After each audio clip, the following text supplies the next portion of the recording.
tal? Les saludo con afecto, soy Víctor Hugo Hernández y le doy la bienvenida a un programa más de Frente, el primero de esta emisión correspondiente a este año 2022, que esperamos sea un gran año para todos. Un espacio de análisis y opinión sobre esos temas que están en el ánimo de la opinión pública y que queremos comentar frente a usted.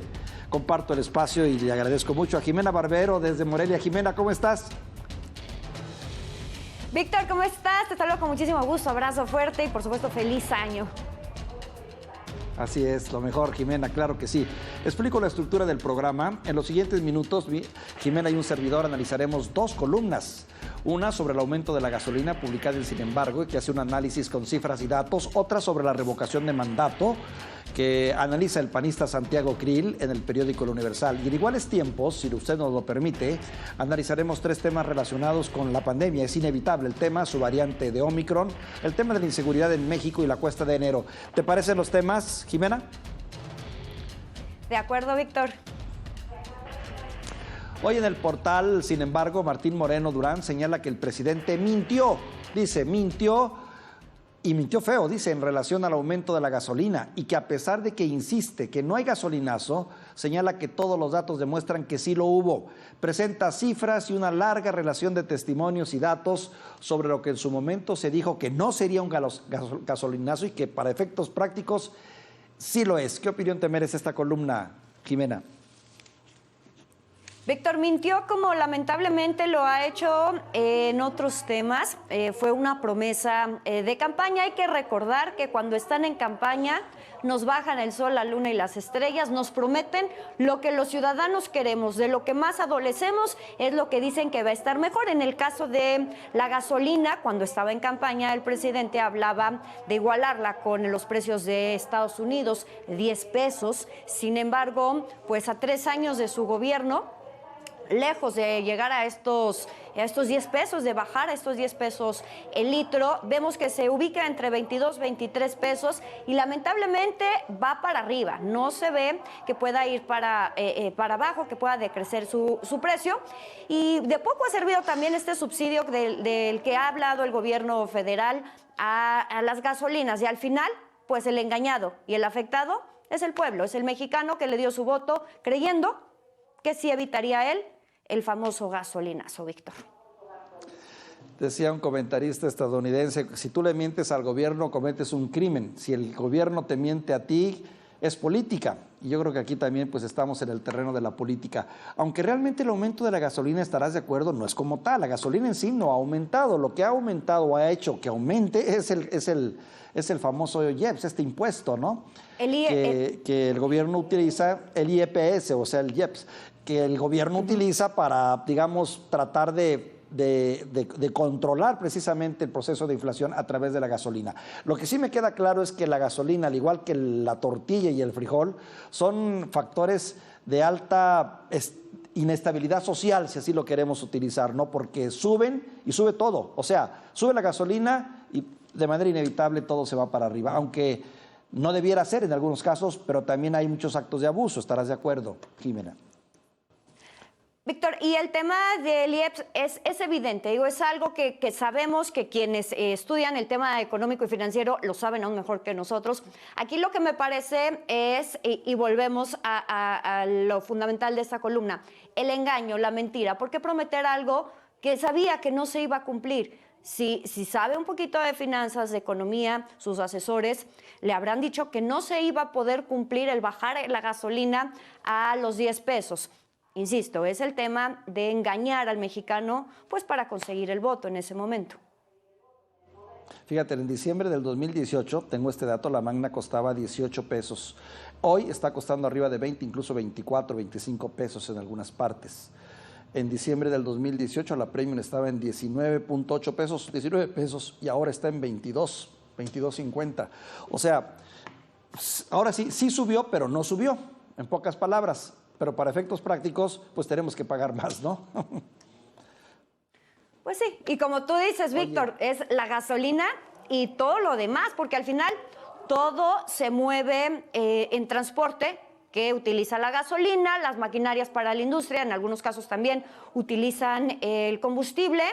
Y al final, más adelante estaremos platicando también de este tema de los incrementos que se dan en este inicio de año. Pues caray, pues lo cierto es que sí, todo se va para arriba otra vez y además agrégale este proceso inflacionario del 7% que ha hecho que muchos productos cuesten mucho más caros. Estamos viviendo una difícil cuesta de enero que seguramente se va a alargar no solo en enero. Oye, en otro tema, una segunda columna que publica El Universal, el panista Santiago Krill habla sobre el tema de la revocación de mandato, señalando que se trata de un engaño, hablando de engaños otra vez y de una mentira. Da una serie de argumentos y trata de explicar ¿por qué el gobierno federal está empeñado en hacer este ejercicio? Jimena, ¿qué te pareció? Y se le va con todo en el tema de engaño, de ocultar la realidad, de ocultar la verdad, de simular. Hablamos ahorita del engaño de la gasolina, ese es otro engaño también, porque a mí se me han acercado, Víctor, en la calle a preguntarme, oiga, ¿es verdad esto de que vamos a ratificar al presidente? A ver, no es una ratificación, se ha manejado, pero es una revocación. Desde ahí el tema, pues está engañoso, porque al final constitucionalmente ni siquiera existe el tema de la ratificación, es esta revocación de mandato y sobre todo esta terquedad de Víctor de realizarlo justamente en un año electoral donde 6 estados estarán eligiendo a su gobernador, donde pues quieren evidentemente pues ganar estas entidades luego de la situación que enfrentaron en las elecciones del año pasado, de junio. Me parece que es una terquedad, sobre todo tomando en cuenta otro punto importante, la lana, el recurso que se podría utilizar en otras cosas, en vacunas, por ejemplo, no tirarlo, porque al final va a ser dinero tirado a la basura, Víctor. A ver, hay varias lecturas, Jimena. Te voy a dar 2 elementos, tanto a favor como en contra. Un elemento, por lo menos. Uno a favor es que el presidente insiste en que es necesario este ejercicio para fortalecer la participación ciudadana en temas tan vitales como este, que de alguna manera creo que hay cierta razón en poder tener la fuerza para poder mandar a su casa a un presidente que está haciendo mal las cosas. Hemos tenido ejemplos que ya hubiésemos querido poder mandar a su casa al presidente en turno en ese momento y no lo podíamos hacer. Tuvimos que tragarlos los 6 años completos y pagar las consecuencias. En ese sentido creo que es válido el argumento. Lo que creo no válido es que es cierto, bien tú lo dices, gastar un dinero que no se tiene en este momento, un recurso que bien se podría utilizar para vacunas, por ejemplo, para, no sé, las famosas exámenes o pruebas que se necesitan tanto en este momento y que, pues bueno, el presidente está empeñado, pero también si lo ves desde la perspectiva política, pues es una manera de decir yo soy el rey, sigo siendo el rey y la gente quiere que siga siendo el rey, ¿no? Claro. Víctor, te compro el tema de la participación ciudadana, que es algo que sí hace falta en nuestra sociedad, hace falta en nuestro país esta participación ciudadana, pero no creo que el presidente lo haga para que los mexicanos decidan si se va o no a su casa. Es un tema político, insisto, en medio de una elección intermedia, en medio de una elección en 6 estados. Sí, una manera de apuntalarse, ¿no? Sobre todo para poder también tener una fortaleza en la última parte de su gobierno, que como sabemos, pues siempre el presidente de alguna manera queda más débil. Y una manera de decir, el proyecto de Morena sigue y va con todo, ¿no? Oye, a ver, entremos también a otros temas, nuestros temas que hemos elegido para este programa, este primer programa del año. El tema de la pandemia es obligado, Jimena, estarás de acuerdo, ¿no? Por la variante del COVID, que ya conocemos como Omicron, y que ha vuelto, el COVID, pues no ha vuelto, es que nunca se ha ido, ¿no? Y que ha desestabilizado de nueva cuenta la actividad en muchos países, principalmente en Europa y en los Estados Unidos. Pero en México pareciera que no pasa nada, que la estrategia es similar a la que se propuso con la primera cepa de COVID y que el objetivo fundamental era, mientras no se saturen los hospitales, no pasa nada. No hay la menor intención de parar actividades económicas, no hay la menor intención de aplicar más pruebas, partiendo de la premisa de que esta cepa no es tan virulenta como las anteriores, que es menos letal. Y que no lo han dicho, pero mi percepción es de que la idea es, bueno, pues que la gente se enferme, total no les va a pasar nada y no vamos a gastar lo que no tenemos. Mitzi, Jimena, perdóname.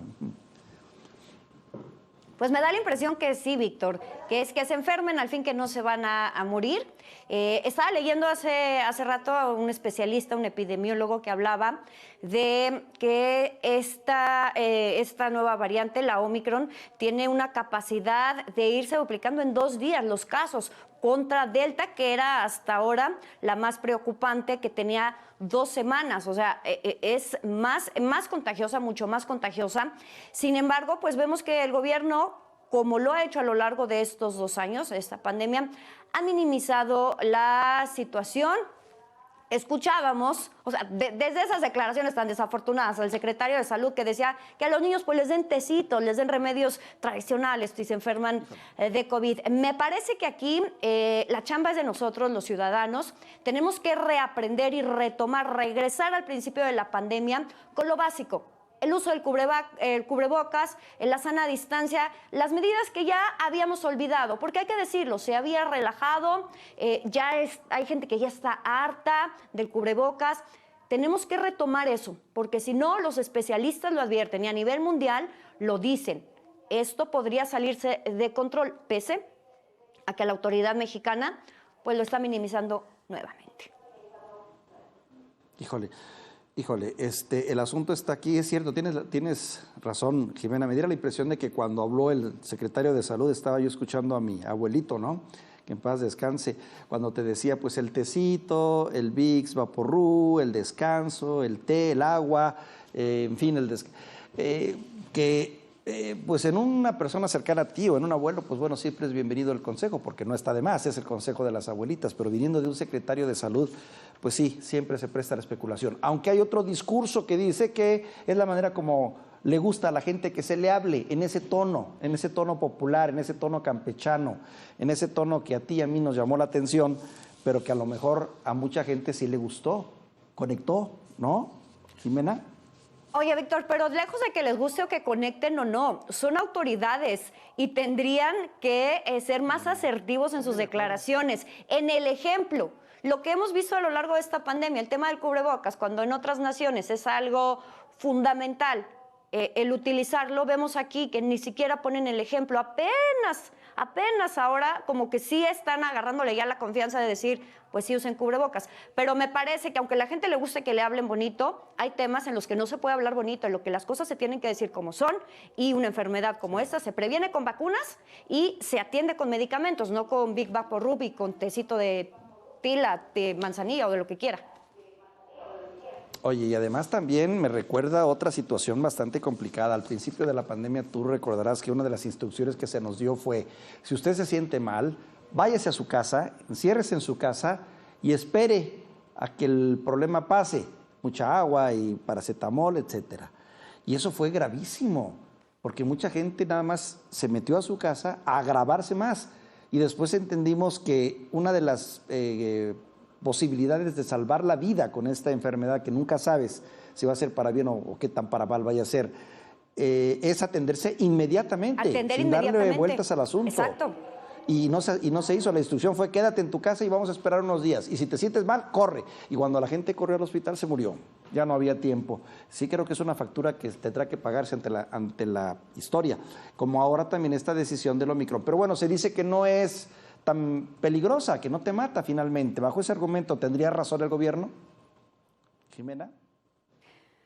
Pues no creo, Víctor. Al final, pues es una enfermedad que apenas estamos conociendo, es una variante que apenas estamos conociendo. Sí, hay evidencia de que no es tan letal. Sin embargo, no me parece responsable correr el riesgo de decir, enférmense, al fin que no se van a morir. Me parece sumamente irresponsable esta mentalidad, si es lo que están buscando. A menos que no haya dinero, ¿no? Para pruebas y para, bueno, más atención. Pero en fin, ahí le paramos con este tema. El otro, que tiene que ver con una de las grandes preocupaciones de los mexicanos, la inseguridad. Comenzamos el año con más ajustes de cuentas. En tu propio estado, Jimena, se vivieron varios hechos violentos, empezando el año, las primeras semanas, ¿no? Ejecuciones, asesinatos, a pesar de que la actual administración ha hecho algunos ajustes a la estrategia para combatir homicidios y violencia, lo cierto es que los delitos se mantienen prácticamente en los mismos niveles y que no van a ceder durante este año, pareciera ser ese el mensaje. Porcentajes más, porcentajes menos, pero sinceramente estamos metidos en una ola de violencia que parece imparable. ¿Tu diagnóstico, Jimena?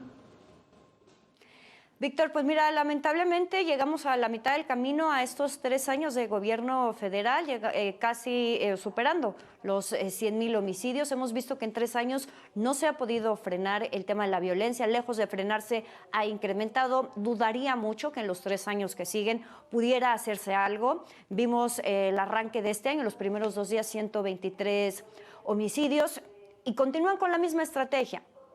Además de los dichosos abrazos y no balazos, con el tema de enviar más elementos y más elementos a las zonas en conflicto, pero al final no hay una estrategia, solo los envían y ya lo hemos visto, Guanajuato, Michoacán, Zacatecas, que el año pasado el gobernador David Monreal presumía que a 2 semanas de que habían llegado los militares, de que se había arrancado este plan de apoyo a Zacatecas, ya había resultados positivos y vemos pues que es uno de los estados que más asesinatos ha registrado en estos primeros días del año.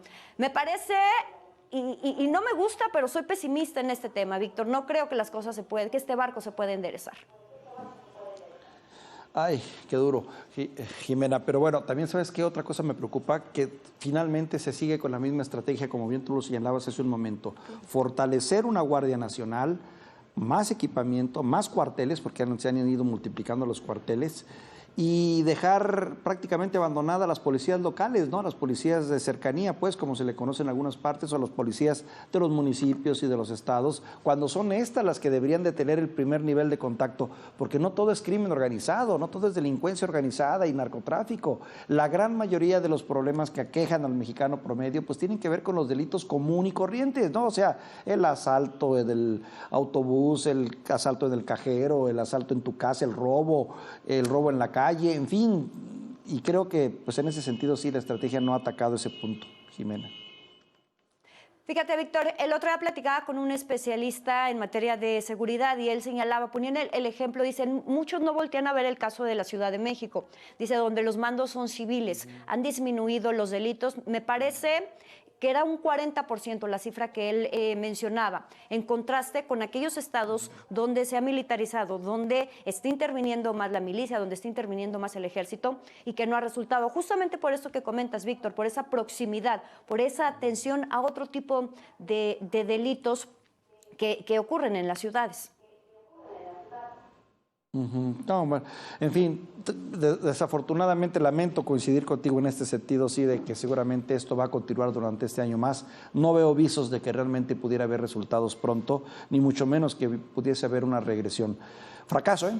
Un fracaso total hasta este momento. Que se nos ha querido vender de otra manera es otro asunto, pero la verdad es que tenemos varias partes del país prácticamente en tierra de nadie. Esa es una realidad. El presidente dice que se gobierna en todas partes y que el ejército y todos podemos entrar en todas partes. La verdad es que en muchas partes se tiene que pedir permiso, y se tiene que pedir permiso al crimen organizado para poder hacer tus actividades. Déjame hablar de otro tema, Jimena, y que tiene que ver con la economía, que es obligado. Vivimos un mes de diciembre con un alto nivel de inflación, superior al 7%, provocado por factores externos e internos. Y esto se ha traducido en productos más caros para el consumidor. Este proceso inflacionario, que amenaza seguir en los siguientes meses, podría dar al traste con los aumentos de salario que se han tenido durante este gobierno y que al cual somos muy sensibles todos. Y podría dar al traste también con toda la política económica, sobre todo si partimos de la premisa de que no hay inversión quienes deben de generar el empleo, que es la iniciativa privada, responsable de prácticamente más del 70% de la generación de empleo, no está colaborando con el gobierno federal. Y el gobierno pues parece ser que no la tiene todas consigo. Jimena, ¿qué opinión tienes? Víctor, una situación complicada, ya lo han señalado especialistas en materia de finanzas, en materia de economía, una cuesta de enero que no será únicamente de enero, se espera lamentablemente que se estire unos 3 e incluso 6 meses esta cuesta de enero, la peor en los últimos 21 años, según señalan los especialistas, y esto pues no es una situación de ahorita, de este inicio de año, es una bola de nieve que se ha venido creciendo y creciendo y creciendo. En 3 años no hemos tenido, lejos de tener un crecimiento económico, hemos tenido una desaceleración. Y esto, ojo, antes de la pandemia, porque mucha gente, es que la pandemia, no. Antes de que llegara la pandemia, no teníamos un crecimiento económico, teníamos un decrecimiento. y luego llega la pandemia, que también impacta de manera económica. Estas malas decisiones que se han tomado se suman también, pues, lo comentábamos ahorita, 7% que tenemos anual y pues muchos incrementos que se dan. Y creo que en el mismo caso que la pandemia, pues al final nos dejan a los ciudadanos indefensos. Nosotros tenemos que hacer frente, el ciudadano, las familias mexicanas son las que tendrán que estirar el dinero para que alcance y apretarse el cinturón y generar estrategias familiares para mantenerse a flote. Oye, Jimena, el presidente dijo en una de las mañaneras últimas que él estaba convencido de que la gente hoy más que nunca estaba más feliz y que él lo había podido constatar porque había visto y escuchado al pueblo lanzar cohetes para celebrar la llegada del Año Nuevo y de la Navidad, y que él estaba convencidísimo de que la realidad de la que él palpa es muy diferente a la que nosotros luego vemos en base al dato duro, diciendo que hoy la gente tiene más dinero para hacer compras, que hay una derrama económica, y obviamente, y también argumenta que pues el tema de las remesas lo ve como un logro de su gobierno, es decir, que hoy se han incrementado mucho más y que debemos sentirnos contentos por esa llegada de dólares de gente que se tuvo que ir de este país. Jimena. Bueno, ojo, y es bien importante ahí, Víctor, las remesas no tienen nada que ver con el gobierno federal, las envían nuestros paisanos que se ganan con el sudor de su frente y que se han incrementado es porque el gobierno de los Estados Unidos sí ha dado incentivos a la iniciativa privada para que siga generándose la economía. Esto por un lado. Y por otro, quisiera que le preguntara el señor presidente a la señora ama de casa que tiene que decidir entre dar una cosa u otra de comer a su familia porque no alcanza para comprar carne, para comprar huevo, pescado, pollo, para nutrir, para alimentar a las familias. Que les pregunten a ellos si de verdad son felices con la situación actual. Sí, la gente realmente lo lamenta mucho, ¿no? En cuanto tiene que ver con el consumo. Y ahí es en la canasta, en el día a día y en la visita al supermercado donde realmente uno se da cuenta si las cosas han aumentado o no. Jimena, qué gusto verte de nueva cuenta en esta primera emisión de este intercambio de impresiones de periodistas que estamos en el interior del país y que usamos nuestros comentarios como referencia, pues, para saber cómo se ve. Y creo que coincidimos, estarás de acuerdo, coincidimos en muchos temas. Y una palabra es incertidumbre. Creo que es lo que podría definir lo que viene por delante. ¿Cómo? ¿No crees? Incertidumbre, así es, Víctor, totalmente, y pues echarle las ganas nosotros como ciudadanos, hacer lo que nos toca en estos tres temas: economía, pandemia y seguridad. Así es, un saludo y un abrazo, Jimena Barbero, hasta allá, Morelia, Michoacán.